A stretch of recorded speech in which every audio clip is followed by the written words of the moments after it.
Bonjour les gens, c'est Mélina, bienvenue dans cette nouvelle gazette du panda, la 8e je crois bien. On se retrouve aujourd'hui, on est quand? Le 28 février. Bon anniversaire à tous les 29 février qui n'en auront pas cette année. Pour parler un petit peu tricot, un petit peu couture et faire le point sur quelques petits trucs. Donc c'est parti parce qu'on a 20 minutes, le temps que je sirote mon thé du midi. Alors, petit point sur vos réactions par rapport à la vidéo sur l'échantillon. Alors, merci déjà, je m'attendais pas à cet accueil-là, ni à autant de commentaires dessus. Je suis ravie que ça serve à plusieurs d'entre vous et que ça ait pu ouvrir les yeux sur certains aspects auxquels on peut peut-être pas penser à propos de l'échantillon et du tricot en général. Voilà, je suis ravie que ça aide. J'ai fait vraiment ça parce que je trouve ça utile de partager mon expérience. Donc voilà. J'ai eu quelques petits pouces vers le bas sur cette vidéo. Je pense que c'est parce que ce n'est pas un podcast et que les gens ont été surpris de se faire remonter les bretelles au sujet de l'échantillon. Bon, c'est pas grave, hein, mais juste pour vous dire que cette vidéo n'est en aucun cas là pour vous fustiger ou enfin vous pointer du doigt ou vous dire que ce que vous faites c'est pas bien. C'est mon avis, c'est mon expérience du tricot, c'est comme ça que je tricote. Après, si vous ne faites pas d'échantillon et que tout fonctionne à merveille, bah tant mieux pour vous, j'ai envie de dire, c'est vachement cool, vous gagnez du temps, vous gagnez quelques minutes, mais enfin voilà, moi je pense que c'est indispensable, donc voilà. Mais c'était en aucun cas pour dire ce que bouh, c'est pas bien ce que vous faites ou bouh, c'est très bien ce que vous faites si jamais vous faites plein d'échantillons tout le temps. C'est chacun fait comme il veut, mais voilà. Merci pour vos réactions, c'était chouette. N'hésitez pas si vous avez d'autres questions, j'essaierai d'y répondre. Si jamais vous avez envie d'autres vidéos de ce style, bon peut-être pas d'1 heure, hein, parce que là c'est vrai qu'il y avait beaucoup de choses à dire et que j'ai coupé pas mal de trucs, mais si jamais ça vous intéresse de parler d'un point spécifique du tricot dans le même genre de vidéo, n'hésitez pas à me demander et j'essaierai de caser ça quelque part. Mais clairement c'est sympa. Je trouve ça en fait sympa d'avoir tourné ça et d'avoir vos réactions et vos questions et vos questionnements, enfin vos questions très techniques et vos questionnements approfondis sur le sujet. Je trouve ça vachement chouette comme genre d'échange, donc voilà. Bref, petite gorgée de thé. Je reviens aussi sur un petit truc que j'ai vu hier soir sur Instagram. Alors, si vous me suivez sur Instagram, vous avez pu remarquer que mon PC m'a lâché pour la 3e fois et j'ai failli perdre mes données. J'ai récupéré mes données, tout va bien. Donc faut savoir que je sauvegarde régulièrement, mais que là, ça fait les 2 premiers mois de cette année sont passés à une vitesse folle et que je sais pas, j'ai pas eu réussi à gérer mon truc correctement et j'ai pas sauvegardé depuis 2 mois. Donc et il se trouve que j'ai énormément travaillé ces 2 derniers mois, donc ça m'aurait un peu, disons-le franchement, fait chier de perdre ces 2 mois de données parce que ça aurait voulu dire qu'il aurait fallu que je recommence tout. Et notamment pour Ruaki dont le test commence le 2, j'aurais jamais eu le temps de tout regratter, etc. Là j'ai que à éditer, même si j'ai perdu une journée, ça va, je m'en sors. En fait j'ai plein de projets secrets qui sont déjà gradés, etc. Et je crois que j'aurais pleuré un petit coup quand même si j'avais dû tout refaire parce que bah voilà, la gradation, je sais ce que je fais, je sais comment je le fais, mais je retiens pas tout par cœur. Et quand j'en grade 10, 15 comme ça et que c'est pas encore tricoté, ben il n'y a plus qu'à recommencer et il y a beaucoup de chances que ça soit pas du tout comme ce que j'avais fait la première fois. Donc voilà. Donc j'ai tout récupéré, mon PC se rallume. Donc mon homme a des doigts de fée, il a réussi à le remettre en route hier, même si en fait je peux plus travailler dessus parce que j'ai plus aucun logiciel, il va falloir que je perde du temps à tout réinstaller, etc. Donc je vais faire le minimum syndical pour les tests qui arrivent là. Et heureusement en fait j'avais vachement travaillé en amont pour ces tests là, donc voilà, ça va le faire. Je vais juste perdre un peu de temps. Alors ne commencez pas, par rapport à ce que j'ai vu hier soir sur Instagram, ne commencez pas une cagnotte, hein. Tout va bien. Je vais me débrouiller, système D. Je suis la reine du système D, vous le savez, avec tous les petits trucs sur le blocage que j'ai pu vous donner avec les tapis de gym et les capes de frein de vélo. Vous avez compris que pour moi, je suis une grosse radine. Quand il s'agit de moi, il n'y a pas de problème, système D à fond. Donc je vais me débrouiller, mon homme a fini sa thèse, donc je vais récupérer son ordinateur qui est tout beau, tout neuf et vachement plus puissant que le mien. Donc voilà, ça va le faire. Et puis ça lui donnera une excuse de s'en racheter un dans quelques mois encore plus performant qui lui servira strictement à rien, hein, on est d'accord, mais c'est mon homme, il fait ce qu'il veut avec ses sous. Donc voilà. Je vois la batterie qui clignote alors que j'avais rechargé, c'est pas cool. Bref, ne vous inquiétez pas, ne faites pas de cagnotte, tout va bien. Je vous rappelle que j'ai une entreprise, donc j'ai une trésorerie, donc si vraiment j'ai besoin, je peux puiser, même si je me retrouverai un peu à ras de pâquerette, mais je peux puiser dans mon fonds de commerce, on va dire. Donc ne vous inquiétez pas, je suis zen, tout va bien. Franchement, ça me touche absolument pas. Je sais pas si c'est les derniers mois qui m'ont rendu comme ça, mais je suis ultra zen face à la situation. On verra comment ça ira, enfin comment on fera, mais il n'y a pas de problème. Ne commencez pas les trucs. De toute façon, je ne pourrai jamais accepter ce genre de choses. Voilà. C'est pas possible. Voilà, donc dans le pire des cas, je me rabattrai sur du bas de gamme et voilà, même si en fait j'essaye d'investir de plus en plus dans mon environnement de travail pour mieux travailler. C'est pour ça que j'ai acheté des meubles dernièrement pour mieux travailler, être mieux assise, etc. Donc voilà, je venais juste de finir de payer mes meubles. Du coup là, si je dois me payer un PC, en fait ça fait un peu dette sur dette. Ça me titille. Mais c'est pas grave, d'accord? Donc commencez pas à faire des trucs, tout va très bien. Je vais très bien. Je ne suis pas stressée, je ne suis pas en pleine crise de stress. Tout va très bien. Voilà, bref. Mais merci quand même, hein, c'est gentil. C'est adorable, je suis pas... Il n'y a pas besoin. Bref, si on parlait un peu de tricot. Alors, j'ai fini mon châle Pacus hier du coup parce que alors, le problème hier en fait c'est que je me suis rendu compte que je suis ultra dépendante de mon ordinateur pour bosser sur tout un tas de niveaux de tricot en fait, sur tout un tas de niveaux de fabrication. Il y a en fait que le moment où je tricote qui ne dépend pas de mon ordinateur. Et encore, faut-il encore que j'ai le patron en tête, parce que, enfin que j'ai ma taille en tête, parce que sinon bah, je ne peux pas tricoter, je ne sais pas ce qu'il faut. Enfin, je ne connais pas les nombres de répétitions par cœur, ou alors j'ai oublié. Enfin, c'est ça la gradation. En fait, c'est que je retiens le minimum d'informations. Et généralement c'est le motif, etc. Donc le seul truc que j'ai pu faire hier sans mes données, c'était de finir Pacus parce que j'avais pas besoin de savoir comment ça marchait. Je sais que je l'ai fait de tête en fait, j'ai rien noté. Donc voilà. Et bref, je l'ai fini hier, il a bloqué cette nuit. Il est encore un peu humide, mais il est terminé. Donc, attendez. Il fait 3 petits mètres. Donc, hop. Comme ça. Tac, tac, tac, tac. On arrive à la pointe. Et il y a encore un bon petit mètre. Tac. Hop là, évidemment. Voilà. Immense. Très grand. Donc il fait 3 mètres et à la pointe là, il fait 70 cm. C'est en Charisma de Drops pour la marron. Et en Lima pour toutes les couleurs contrastantes. C'est que des restes que j'avais. Donc voilà. Et en fait, il me reste encore des restes. Donc, je sais pas tout utiliser. Mais c'est pas grave. Hein, on va pas non plus se plaindre. J'ai au moins écoulé les plots de marron. Même si, du coup, j'ai dû en racheter 2. J'ai bien fait d'en racheter 2 parce qu'en fait, une seule n'aurait pas suffi. J'ai un peu gratté. J'ai gratté 30% de la dernière pelote que j'avais.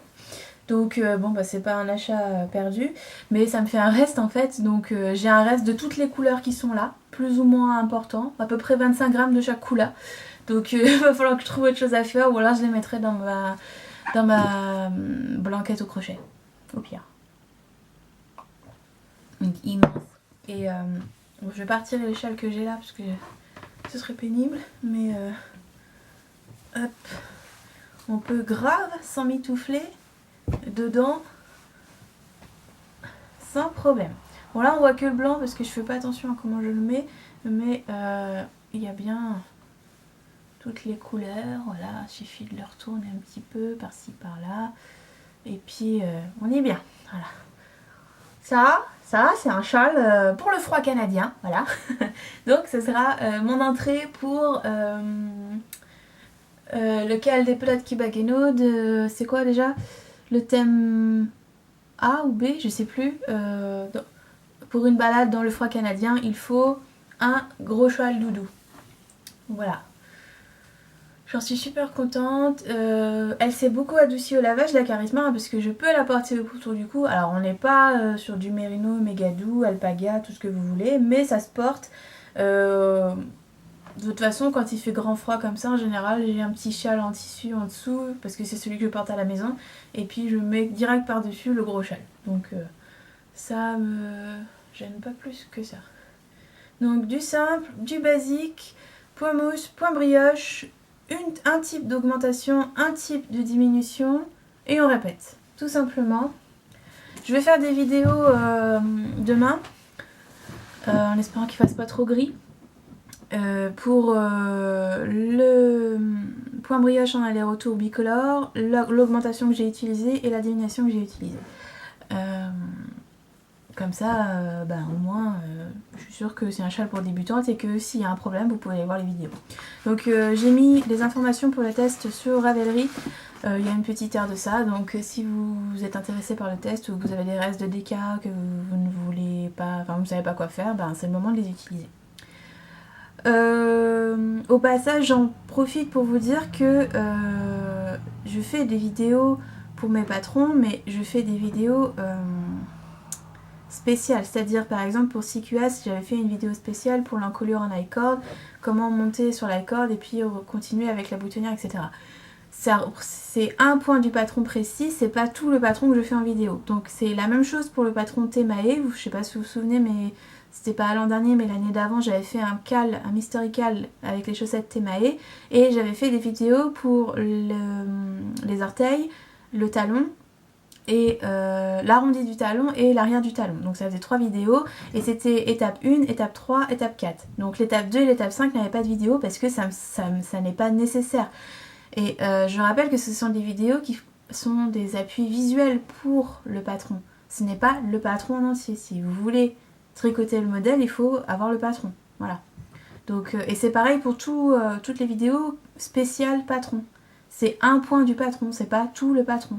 Je peux pas faire tout un patron en une vidéo de 5 minutes, c'est pas possible. Même en une vidéo d'1 heure. Donc voilà, il faut comprendre que ce genre de vidéos, ce sont des appuis visuels pour aider à comprendre mon patron. C'est pas possible de le faire sans le patron. Voilà. Et c'est voulu, hein. Mais c'est vraiment là pour vous aider.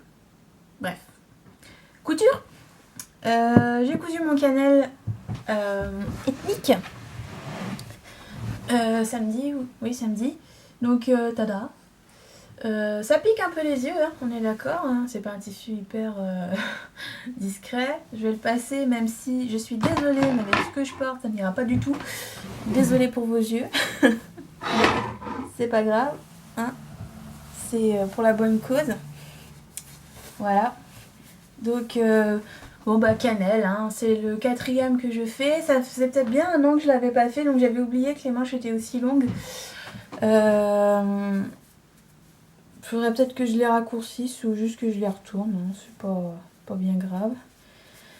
Et le corps est aussi un peu long, mais bon, ça le fait, hein, sous les fesses, dans mon cas.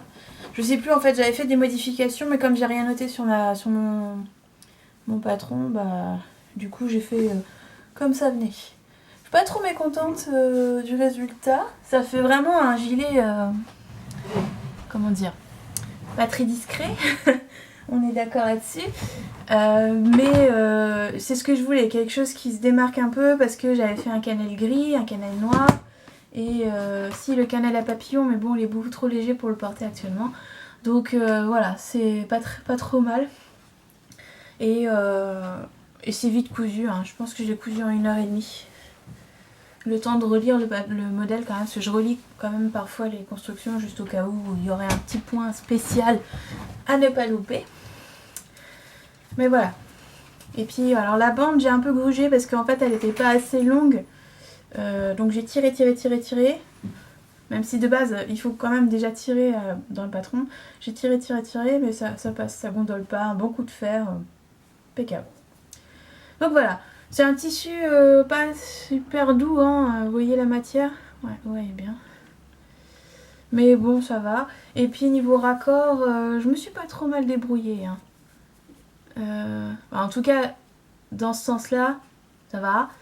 Il y a même des fois où les choses ont été... enfin, sans le vouloir, en fait, le raccord, il se fait même au niveau du dessin, donc c'est chouette. Et même mes manches, en fait, sont impeccables. Ou presque. Voilà. Franchement, il n'y a pas à rougir. Même là, le dessin, il est presque... Enfin, c'est comme s'il n'y avait rien entre les deux, quoi. Il n'y avait pas de couture. Donc je suis contente du résultat. J'ai coupé au passage un top York dans le même tissu, sauf que alors lui il va être dans tous les sens parce que j'avais pas la place de mettre toutes les pièces comme indiqué de base. Mais bon, moi je suis du genre à rentabiliser un tissu jusqu'au bout, donc c'est pas grave. Donc je vais avoir un pull York, non pas York, Aberdeen de Seamwork, un peu là pour le coup les raccords même pas la peine, hein. Il y a un dos qui sera dans un sens, les rayures seront dans un sens et le devant sera dans l'autre sens. Donc voilà. Le seul truc que j'ai réussi à faire, c'est faire le raccord à la couture dans le dos pour être sûr que ça fasse pas non plus trop bariolé. Et il me semble que les manches sont dans l'autre sens. Enfin bref, j'ai pas suivi le droit fil. Je voulais vraiment faire ce top avec ce tissu. Et comme j'avais plus grand chose, j'ai fait comme j'ai fait. Donc je l'ai coupé et il reste plus qu'à le coudre. Et puis ce week-end, j'ai aussi attaqué le jean Morgan Boyfriend que m'avait offert ma copine Mafa. Alors j'ai taillé la plus grande taille, la taille 20, et c'est trop grand. Je m'y attendais, hein. On me l'avait déjà dit, mes copines l'avaient dit, mais dans le doute. Voilà. Donc il n'est pas fini, hein. Il me reste les ourlets à faire au niveau de la cheville et les boutons à mettre. Mais sinon le plus gros est fait et il faut maintenant que je le modifie pour que il m'aille. Parce que là ça fait vraiment très sac à patate et même au niveau de la taille ça ne me sert pas. Sachant que ça en fait c'est censé être au niveau des hanches et moi c'est au niveau de ma taille. Donc bon ça me dérange pas que ce soit au niveau de ma taille mais le problème c'est que c'est pas assez serré, du coup c'est pas pratique. Ah si, il me reste aussi à mettre les passants. Voilà. Donc j'ai taillé ça dans un bout de coton légèrement élastané. Donc ça, en plus ça aide pas à avoir quelque chose de proche de ma taille. Le fil il a sauté là. J'avais une... Enfin c'est vous savez un tissu à 2-3 balles que j'avais trouvé. Et puis j'attendais qu'une chose, c'était de l'utiliser pour un jean justement pour faire une toile. Donc impeccable. J'ai eu pile poil ce qu'il fallait pour le faire. J'ai fait la ceinture dans un reste de coton. Et j'ai fait les poches dans un autre reste de coton. Voilà, c'est vraiment le jeu la débrouille. Hein. Bon, mis à part le fait qu'il est trop grand, la construction est quand même vachement sympa. Je n'avais jamais fait ce genre de construction. C'est-à-dire la pose d'une patte de boutonnage pour les boutons pour attacher le jean. Donc c'est ces boutons-là que j'ai pas encore posés. Mais aussi la façon de le faire en fait. On coud les deux trucs bord à bord. Et en fait, on fait, on bâtit en fait les deux morceaux bord à bord et on fait toute la construction avec le pantalon fermé bord à bord comme ça. Et ensuite, on coupe et on obtient ça. Et le truc tip top, c'est ça. Vous voyez la couture, la surpiqûre là. Le truc tout bête, elle nous a donné un gabarit en fait qu'on pose sur le jean et on trace un trait. Et après, on n'a plus qu'à faire les surpiqûres en suivant le trait. C'est tout con, mais c'est la première fois que je vois ça dans un patron. Et c'est bête comme truc, hein. Mais c'est super pratique, super facile à faire. Les poches aussi, c'est curieux la façon de les faire.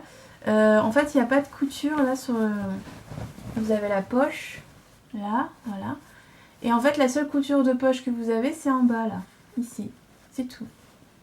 Ici, il n'y a pas de couture. On plie, en fait. C'est le tissu, on le replie à un moment donné, on coud. Et en fait, tout est fini, tout est propre, il n'y a rien besoin de faire, il n'y a pas de tissu qui dépasse, c'est impeccable. Donc franchement le patron il vaut le coup. En plus le PDF qui explique pourquoi vous avez tel ou tel pli, comment faire pour refaire la fourche, la longueur des jambes, la largeur, est vachement bien foutu, vachement bien expliqué. Elle y aborde plein de points, pourquoi vous avez tel et tel pli là et pas là, quelle modification faire pour corriger ce pli, etc. Donc je vais le faire. Je vais déjà essayer de raccourcir, parce qu'il est portable, hein. Je vais essayer de diminuer la largeur des cuisses parce que c'est la première fois dans un pantalon que les cuisses sont en train de nager. Enfin, mes cuisses nagent dans les cuisses du pantalon. Je crois que c'est la première fois de ma vie que ça m'arrive. C'est bizarre.